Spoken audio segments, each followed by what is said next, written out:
আসসালামু আলাইকুম। প্রিয় দর্শক, অন্য মঞ্চের আলাপচারিতায় আপনাদেরকে আমন্ত্রণ জানাচ্ছি। 12ই ফেব্রুয়ারি নির্বাচন প্রায় চলে এসেছে, যদিও এখনো পর্যন্ত বোঝা যাচ্ছে না এই নির্বাচন শেষ পর্যন্ত হবে কি হবে না। কারণ হওয়ার পক্ষে যেমন অনেক কারণ আছে, তেমন না হওয়ার পক্ষেও অনেক কারণ দেখা যাচ্ছে।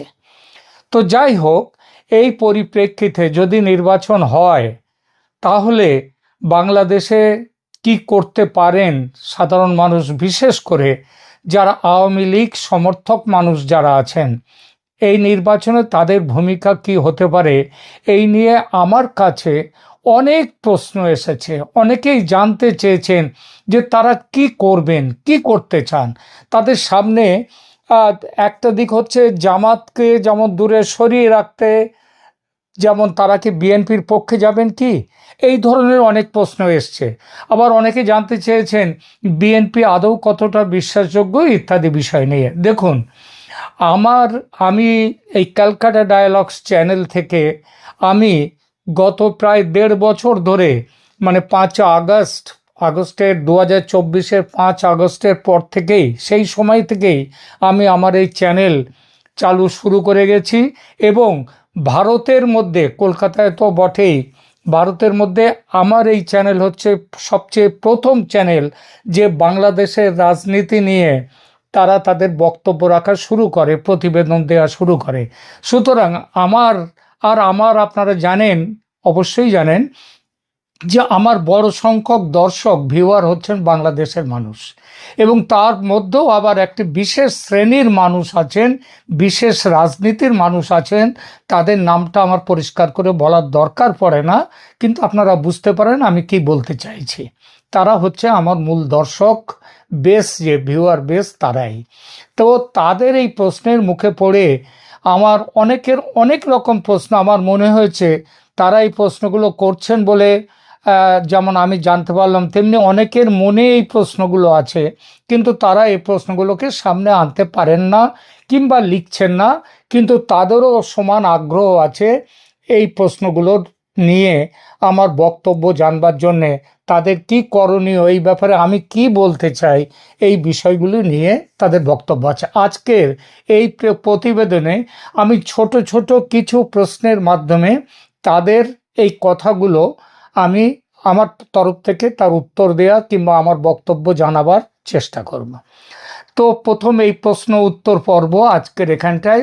বিষয় আওয়ামী লীগ এবং নির্বাচন, গণভোট এবং সংসদ নির্বাচন সব মিলিয়ে আমার প্রথম যে প্রশ্নটা নিয়ে কথা বলবো, সেটা হচ্ছে যে দেখা যাচ্ছে পশ্চিমী দুনিয়া হঠাৎই যেন আওয়ামী লীগের প্রতি বেশ সহানুভূতিশীল হয়ে উঠেছে। আপনারা জানেন কানাডা পার্লামেন্টে এই বিষয় নিয়ে কথা উঠেছে, এবং তাছাড়া ইউরোপীয় ইউনিয়ন, ইউরোপের বিভিন্ন দেশ এবং আমেরিকার সংসদের সেনেটের বেশ কিছু সদস্য মিলে তারা চিঠি পর্যন্ত লিখেছেন ইউনূস সরকারকে। তো বিশেষ করে দেখা যাচ্ছে যে আওয়ামী লীগের প্রতি হঠাৎই যেন সহানুভূতিশীল হয়ে উঠেছে। এর কারণটা কি? এর কারণ দেখুন, প্রায় 1.5 বছর হয়ে গেছে আওয়ামী লীগ, শেখ হাসিনা সরকারের পতন ঘটেছে, কিন্তু প্রথম দিকে প্রায় 12-13 মাস পর্যন্ত যে আওয়ামী লীগের বিরুদ্ধে যে প্রচারটা সারা পৃথিবীব্যাপী জারি ছিল, সেই প্রচারটা একতরফা চলেছে। কিন্তু তারপরে আস্তে আস্তে আওয়ামী লীগের তরফ থেকে, শেখ হাসিনার তরফ থেকে তিনি আস্তে আস্তে আসা শুরু করেছেন বিভিন্ন সংবাদ মাধ্যমে। এবং তিনি তার নিজের দলকেও যতদিন দিয়েছেন, ভাষণ দিয়েছেন, দলের প্রতি তার নির্দেশ ইত্যাদি দিয়েছেন, দলের কর্মীদের সাথে তিনি যোগাযোগ করেছেন। কিন্তু সেখানটায় দলের পক্ষ থেকে যে আন্তর্জাতিক বিশ্বের কাছে যে জানানোর ব্যাপারটা, সেটা সেভাবে আসেনি। তার জন্যেই দেশের পৃথিবীর মানুষ একতরফা শুনে গিয়েছে আওয়ামী লীগের বিরুদ্ধে, শেখ হাসিনার সরকারের বিরুদ্ধে।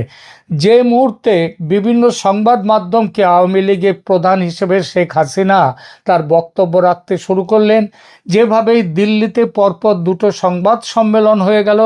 একটা সংবাদ সম্মেলনে বিদেশি সাংবাদিকরা, তার সাউথ এশিয়ার যে ফরেন করেসপন্ডেন্টস ক্লাব, তারা সেইটা ব্যবহার করেছে।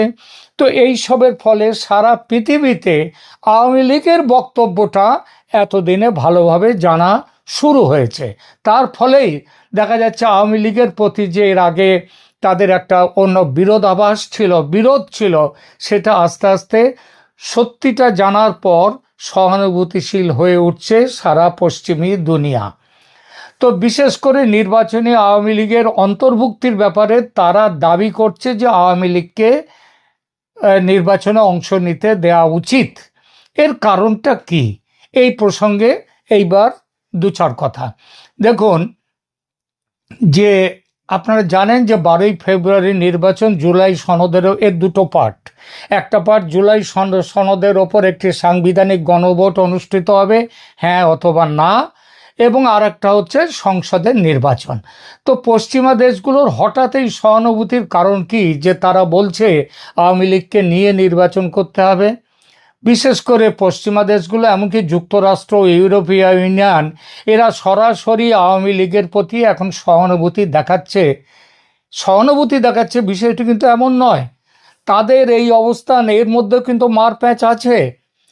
তারা একদিকে বলছে ইনক্লুসিভ বা অন্তর্ভুক্তিমূলক গণতন্ত্র, আবার এই গণতন্ত্রে আওয়ামী লীগকে রেখে যে গণতন্ত্র পূরণ করতে হবে তা নয়।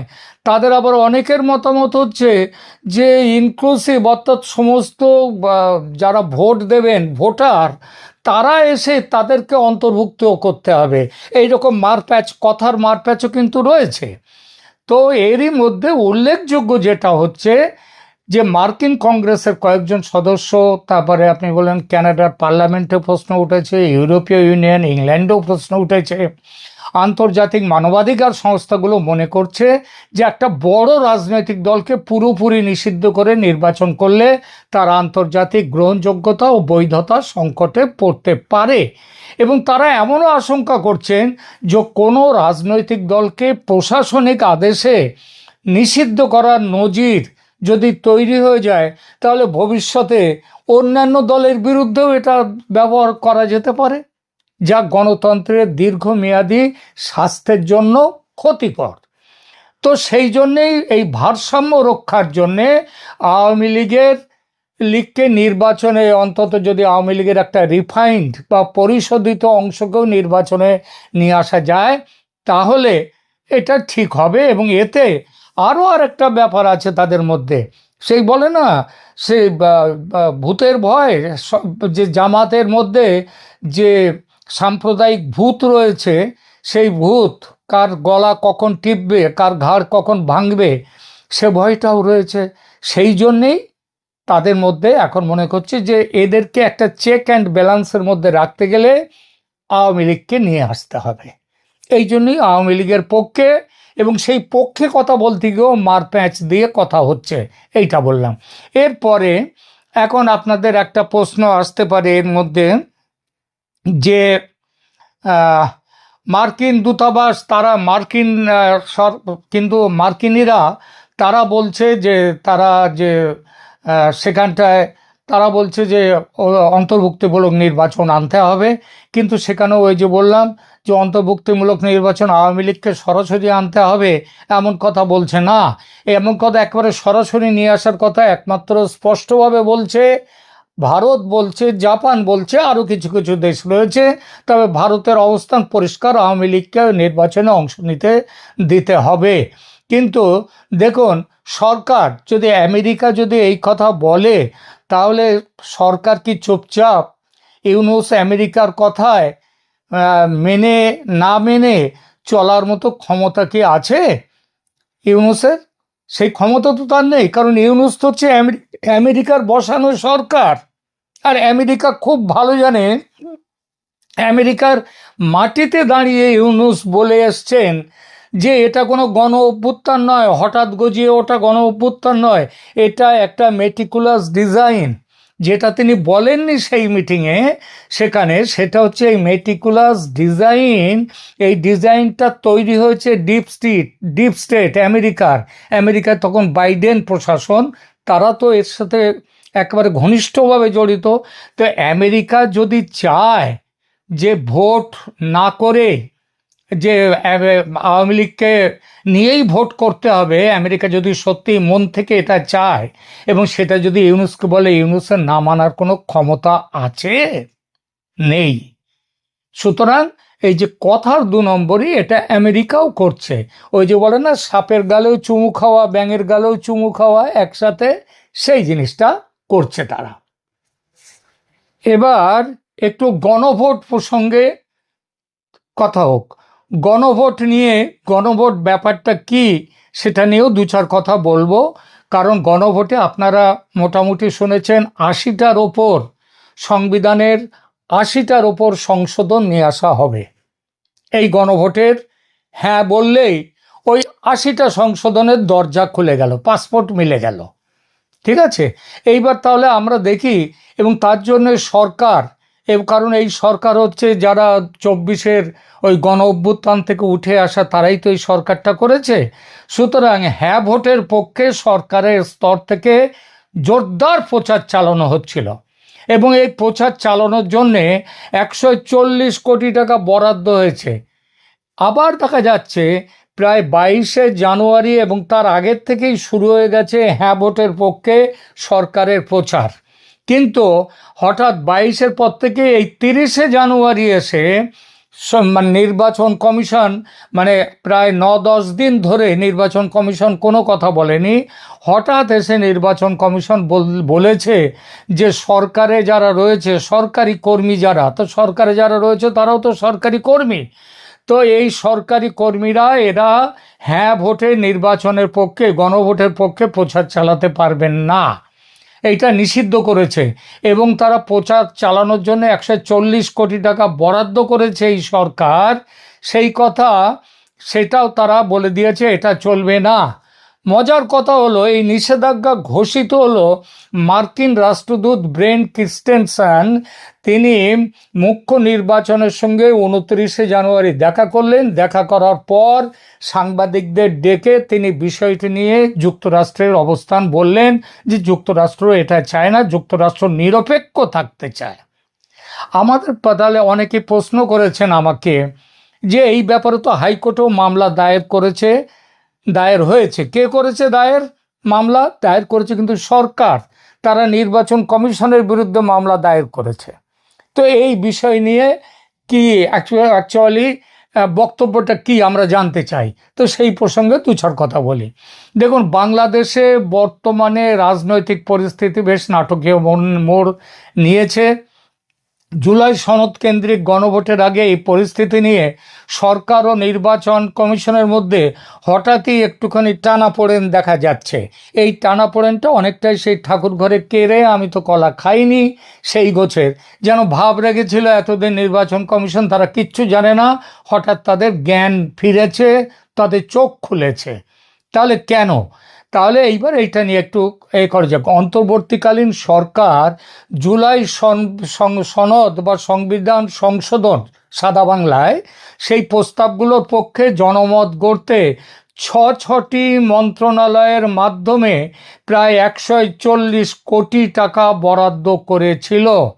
উদ্দেশ্য ছিল গণভোটে হ্যাঁ ভোটের পক্ষে প্রচার চালানো। তবে গত 29শে জানুয়ারি নির্বাচন কমিশন একটি নির্দেশ জারি করে এটা বন্ধ করে দিয়েছে, বলেছে কোনো প্রচার চালানো চলবে না। সরকারি অর্থ বা রাষ্ট্রীয় সম্পদ ব্যবহার করে কোনো নির্দিষ্ট পক্ষের প্রচার চালালে সেটা নির্বাচনী আচরণবিধির লঙ্ঘন হবে এবং উপযুক্ত তার যে নির্বাচনী আইন অনুযায়ী যা শাস্তি পাওয়ার সেই শাস্তি পেতে হবে। এই প্রসঙ্গে মার্কিন রাষ্ট্রদূতের ভূমিকা কেন এসে গেল? এটা সত্য, এটা তো সবাই দেখেছে যে 27শে জানুয়ারি বেন ক্রিস্টেনসন রাষ্ট্রদূত, তিনি নির্বাচন কমিশনারের সঙ্গে দেখা করলেন। তারপর সাংবাদিকদেরকে বললেন যে যুক্তরাষ্ট্র এই বিষয়ে কোনো বিশেষ পক্ষ নিতে আগ্রহী নয়। এবং এইটা বলার পরপরই নির্বাচন কমিশন সরকারের হ্যাঁ ভোটের প্রচারের ওপর নিষেধাজ্ঞা দিয়ে দিল। এর মাধ্যমে এটাই বোঝা গেল, নির্বাচন কমিশন বোঝাতে চাইছে তারা সরকার থেকে বিচ্ছিন্ন, আসলে বিচ্ছিন্নই নয়, তারাই সরকারেরই একটা অংশ। আর এই যে তারা এইটা করে এটাও বোঝালো যে তারা মার্কিন যুক্তরাষ্ট্রের কথা শুনবার জন্য সবার আগে প্রস্তুত।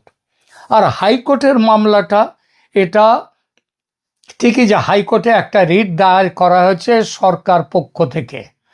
সরকার পক্ষ তাদের বক্তব্য হচ্ছে যে এই প্রস্তাব তো সরকার নিজেই নিয়ে এসছে, সুতরাং এই প্রস্তাবের গুরুত্ব তুলে ধরা সরকারের নৈতিক দায়িত্ব। আর বিরোধীরা এটাকে সরকারের অর্থের অপচয় বলেছে, কিন্তু এটা তা নয়, সরকারের নিজেরই তো দায়িত্ব এটা। তো এখন এর ফলে এখন হাইকোর্ট কি রায় দেবে সে রায় তো পরের কথা। তবে এমন রায় দেওয়ার কারণ যা তো প্রচার করার সে তো প্রচার হয়ে গেছে। সুতরাং এখন যদি হাইকোর্ট উল্টো রায়ও দেয় যে ঠিকই দিয়েছে কমিশন, সিদ্ধান্ত নিয়েছে ঠিকই, তাহলে হাইকোর্ট চুপচাপ বলে দিতে পারে যে হ্যাঁ, নির্বাচন কমিশনের নিষেধাজ্ঞা এটা বহাল থাকলো। তাহলে এই যে প্রশ্নটা এইবার, তাহলে এখন একটা জিনিসও হচ্ছে, এই শেষ দিকে এসে এই জিনিসটা যে দেয়া হলো, এতে সরকার একটু থমকে গেল ঠিকই, কিন্তু কাজ যা করবার সেটা তো হয়েই গেছে। এখন অনেকেই প্রশ্ন করেছেন, এই পরিস্থিতিতে নির্বাচন স্থগিত হওয়ার সম্ভাবনা আছে কি? যুক্তরাষ্ট্র কি আওয়ামী লীগকে সমর্থনের কোনো ইঙ্গিত দিচ্ছে?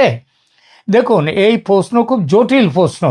তবে প্রশ্নের একটা উত্তর হচ্ছে, নির্বাচন স্থগিত হওয়ার ব্যাপারে কমিশনের পক্ষ থেকে এখনো কোনো আনুষ্ঠানিক ঘোষণা আসেনি, এবং আসতে চলেছে এমন কোনো ইঙ্গিতও দেয়া হয়নি। তবে পরিস্থিতির গুরুত্ব বিবেচনা করে একটা বলা যায় যে একটা প্রবল অনিশ্চয়তা কিন্তু ঝুলে আছে। এর কারণগুলো কি? দেখুন, প্রধান উপদেষ্টা মোহাম্মদ ইউনূস স্পষ্ট বলেছেন যে 12ই ফেব্রুয়ারির নির্বাচন এবং গণভোট কেউ আটকাতে পারবে না, এটা তিনি বলেছেন। কিন্তু মার্কিন দূতাবাস সম্প্রতি তাদের গোয়েন্দা তথ্যের ভিত্তিতে একটি সিকিউরিটি অ্যালার্ট জারি করেছে, যেখানে ভোটের দিন নাশকতার চরম আশঙ্কা প্রকাশ করা হয়েছে। যদি নির্বাচনের 1-2 দিন আগে বড় ধরনের কোনো সংঘাত শুরু হয়ে যায়, তবে অনিবার্য কারণবশত নির্বাচন পিছিয়ে দেয়া হবে। এছাড়া নির্বাচন কমিশন যেভাবে সরকারের 140 কোটি টাকার প্রচার অভিযান বন্ধ করেছে, তাতে কমিশনের ওপর সরকারের একচ্ছত্র নিয়ন্ত্রণ আমেরিকার চোখ রাঙানিতে কিছুটা শিথিল হয়েছে বলে মনে করাই যায়। এটা একটা সংকেত হতে পারে যে এই পরিস্থিতির পরিবর্তন হতে পারে। সুতরাং যুক্তরাষ্ট্রের নির্বাচনের তারিখ যদিও এখনো পর্যন্ত স্থির আছে, তবু পরিবর্তিত হতে পারে বা স্থগিত হয়ে যেতে পারে। এরপরে আপনার অনেকেই প্রশ্ন করেছেন, যুক্তরাষ্ট্র কি আওয়ামী লীগকে সমর্থন দিচ্ছে? এটা অত্যন্ত ভুল বোঝাবুঝি। আমি তো এর আগেই বলে দিয়েছি যে যুক্তরাষ্ট্র আওয়ামী লীগকে সমর্থন দিচ্ছে না, তারা একটা প্রক্রিয়াকে সমর্থন করছে, সেটাও মনে এক মুখে আর এক। বিষয়টা এইভাবে দেখবেন, যুক্তরাষ্ট্র ওই গণতন্ত্রের কথা বলছে, কিন্তু আওয়ামী লীগকে না নির্বাচনের মধ্যে আনলেই তাদের সুবিধা, সেইটা লাইনে তারা কিন্তু এখনো অটল আছে। তারা অটল না থাকলে এই ইউনূসের ক্ষমতাই হতো না যে যুক্তরাষ্ট্রের কথা অস্বীকার করে আওয়ামী লীগকে নির্বাচনের বাইরে রাখবে। সুতরাং এই ব্যাপারটা, তার মানে সেটা এখানে নয়। এখন তাহলে এরপরে দেখুন, এইবার একটু আসি জুলাই সনদের ব্যাপারে। জুলাই সনদ, এই ব্যাপারে অনেকেই প্রশ্ন করেছেন, জানতে চেয়েছেন যে আমরা এই 80টা ইত্যাদি এত বড় একটা কাণ্ড কারখানা নিয়ে আমরা ঠিক শুনতে চাই না। আপনি বলুন তো, সব থেকে গুরুত্বপূর্ণ 10টা পরিবর্তন সম্পর্কে আমরা জানতে চাই। দেখুন, জুলাই সনদ বা জুলাই জাতীয় সনদ 2024 সালের ছাত্র জনতার গণ অভ্যুত্থান যেসব বিষয়গুলোকে সামনে রেখে নিয়ে এসেছিল, সেই ব্যাপারগুলোই এখানে এসেছে।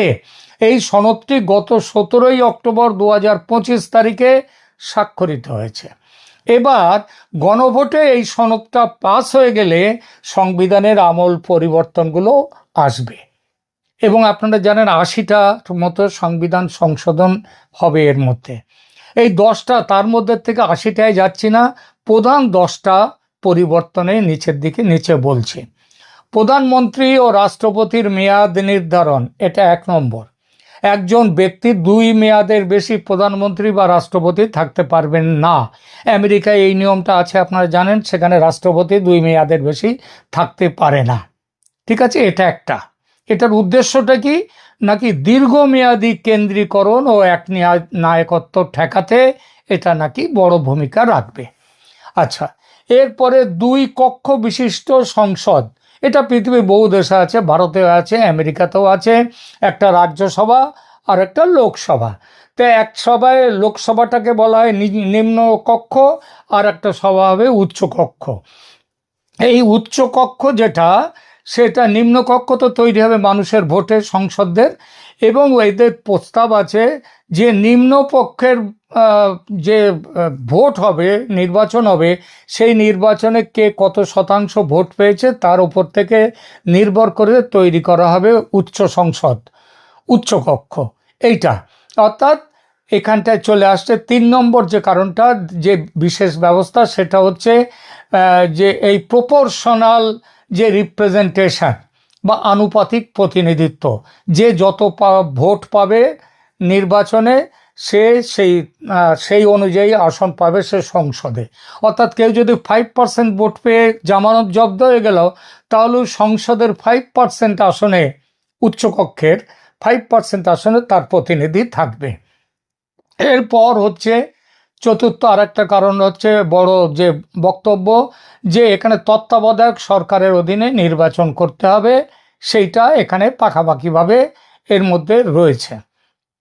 এরপরে রাষ্ট্রের যে মূলনীতির পরিবর্তনের ব্যাপারটা একটা বড় ব্যাপার। এতদিন ধরে বাংলাদেশ একটি ইসলামিক রাষ্ট্র, এটা ঘোষণা করে গিয়েছিলেন জিয়াউর রহমান। কিন্তু বাংলাদেশের সংবিধানে কি লেখা আছে? সংবিধান কিন্তু এখনো সেই মুজিবের সংবিধানের কথাগুলো লেখা আছে 1972-এর।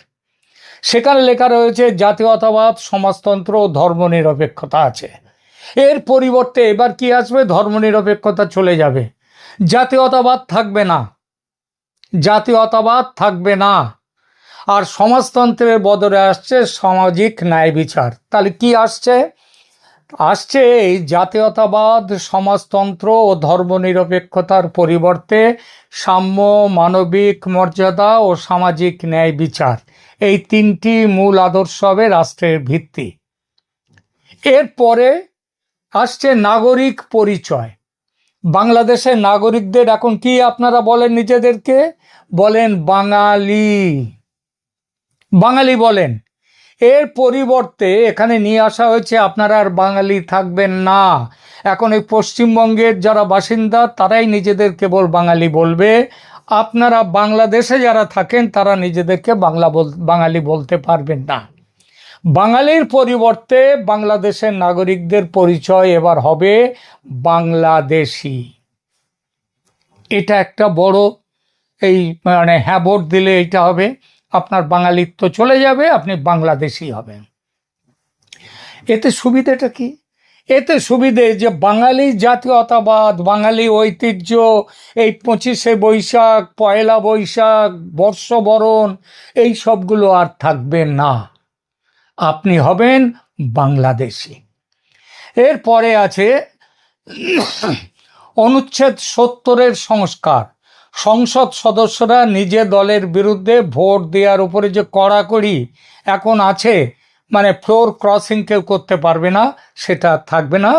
ফলে এমপিরা দলের যদি কোনো ভুল সিদ্ধান্ত হয় তার বিরুদ্ধে সংসদে মত দিতে পারবেন। এই এমপিদের ক্রস ভোটিংয়ের জোরে পাকিস্তানে নির্বাচিত ইমরান খান সরকারের পতন ঘটিয়েছিল আমেরিকা। ভবিষ্যতে যদি বিএনপিও, ধরুন হ্যাঁ ভোটে সংসদ তৈরি হয়ে গেল, বিএনপি সংসদে ক্ষমতায় এলো, তাহলেও কিন্তু ওই সংসদের মধ্যে টাকা দিয়ে বিএনপির লোকজনদেরকে কিনে নিয়ে গিয়ে বিএনপি সরকারের পতন ঘটাতে পারবে, আইন সেখানে বাধ্য হবে না। এরপরে নতুন মৌলিক অধিকার, এখানে ইন্টারনেট ব্যবহার কখনো বন্ধ করা চলবে না, ব্যক্তিগত তথ্য সুরক্ষিত রাখতে হবে এবং ভোট দেওয়ার অধিকার সংবিধানে মৌলিক অধিকার হিসেবে স্বীকৃতি দেওয়া হবে। এরপরে হচ্ছে জাতীয় সাংবিধানিক কাউন্সিল গঠন করতে হবে, নির্বাচন কমিশন, দুর্নীতি দমন কমিশন, বিচারক নিয়োগের মধ্যে এদের মতো যে গুরুত্বপূর্ণ পদের নিয়োগগুলো আর প্রধানমন্ত্রীর ইচ্ছায় হবে না, বরং একটি জাতীয় সাংবিধানিক কাউন্সিলের সুপারিশে এইগুলো হবে। এরপরে তারুণ্যের অংশগ্রহণ সে সম্পর্কে বলা আছে, এটা 10 নম্বর, নির্বাচনে প্রার্থী হওয়ার সর্বনিম্ন বয়স 25 বছর থেকে কমিয়ে 21 বছর করা হবে এবং সংসদে তরুণদের জন্য 10% কোটা রাখার প্রস্তাব করা হয়েছে। মনে রাখবেন, কোটা বিরোধী আন্দোলন করে যারা এসেছে তারাই 10% কোটা সংসদের তরুণদের জন্য রাখার প্রস্তাব দিয়েছেন। এই সংস্কারগুলো পাস করার কথা বলা হয়েছে। এই যেখানটায় এর মধ্যে আরও অনেকগুলো বিষয় রয়েছে, পরবর্তী কোনো সময়ে আমি সেই বিষয়গুলো নিয়ে আলোচনা করব, কারণ এই যে ভিডিওটি এর আয়তন অনেকটাই বেড়ে যাচ্ছে।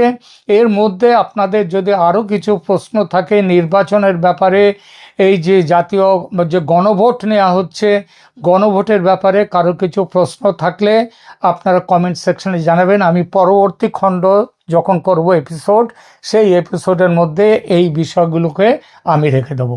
এখনকার মতো এখানেই রাখছি। ধন্যবাদ।